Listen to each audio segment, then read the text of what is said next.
guys, hopping on real quick to talk about something I had a discussion with my kids about today. If you haven't had the chance to go watch The Polka King on Netflix with Jack Black, very funny, but kind of a horror story for business owners based on a true story. This guy got too big for his britches, basically, and embezzled like $5 million. He started off wanting to provide for his family, wanting to provide for his musicians a good livable income. I mean, none of that is bad.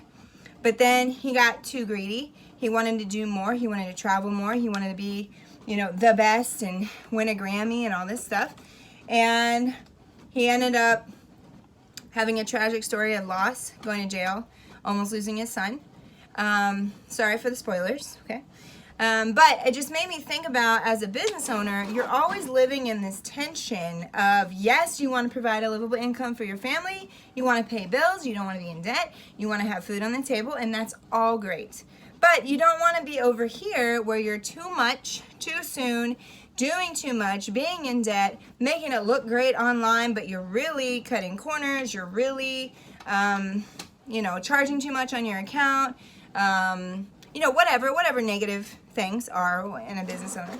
And so you live in this tension of, you want to provide food on the table, but you don't want to do the wrong thing. And it's a very hard, especially when you have kids, especially when you're homeschooling, to live with integrity, to have character, to come out and say, you know what, even if I made a mistake, I am so sorry, I'm going to be open about it, be honest about it, I'm going to come fix a mistake. Let me bring a team of guys to come over and just fix it. What can I do to help? Can I be customer service for you, to help you and serve you in any way? And so being honest and open about that. But also, you don't want to undervalue your services so that you obviously are, too much customer service so that you have no boundaries, and then you're just, all the time running yourself thin. There's no self-care. There's no boundaries. There's no no, I don't work on the weekends. No, this is my family time. And so it is this constant balance of rechecking your values, rechecking what's okay in the season, rechecking what's okay with your family. And me, as an entrepreneur, I've been doing this for 12 years. I've had to ebb and flow with the seasons, guys.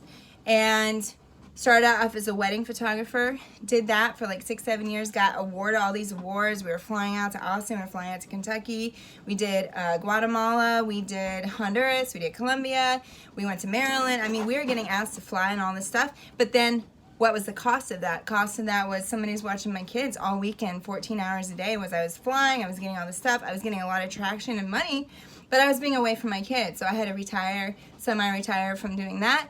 Then I went into virtual assisting with COVID and having all of these clients and all of these bookings in the social media. And then I was up till 2 or 3 in the morning, and I gained 60 pounds because I was up doing coffee and up eating to try to keep myself awake so I could work in the middle of the night. That's not having good balance. And so it's this constant having to come back to balance, having to come back to equilibrium of saying, this is okay for now. This is okay in this season. I'm willing to say no because I'm okay with here in this season. The trouble is when you are going to hold on too tightly for some things and say, no, this is my empire. This is what I want to do. This is who I am, and this is always going to be how it's going to be, and I'm just going to keep pushing and keep hustling, and then you're going to run yourself into the ground, and you're going to lose your family. Hopefully not, God forbid. But it's a tale of woe to entrepreneurs that are very much this hustle mindset. And something I've learned is just to be like, you know what? In this season, what do I need for this season? What do I need for this day? What are my daily goals? Do I have that daily quota? Is that what's coming in? Then I can be happy, okay? If I have a monthly goal and I meet that quota, awesome, great. Anything over that is bonus. Anything over that is just icing on the cake. Is just maybe a little vacation, a little Christmas money. But I don't want to go under that I'm obviously being lazy. Okay, we don't want that. I need to get to this point. This is my goal. And so you as an entrepreneur, you have to think, all right, where is my weekly goal? Have I met my weekly goal? Have I met my monthly goal? And that's where I can stop, because that's where that work balance comes into play. Like once we've made our quota, we're just going to say no to jobs. We're just going to pass them on and say, you know what, we're not booking until next month. We're not booking until next week, whatever, because this is our time with our family now. This is our time to hike. This is our weekly family adventure trip, going on a hiking trip, going on a, whatever, camping trip, something simple, something easy. You can make a lot of great memories just hiking, biking around town, doing a little camping trip in the backyard. You don't have to spend a lot to make memories, guys. I'm not saying go to France every month as a business. Don't do that, okay? Just make simple memories. Take a walk around the neighborhood.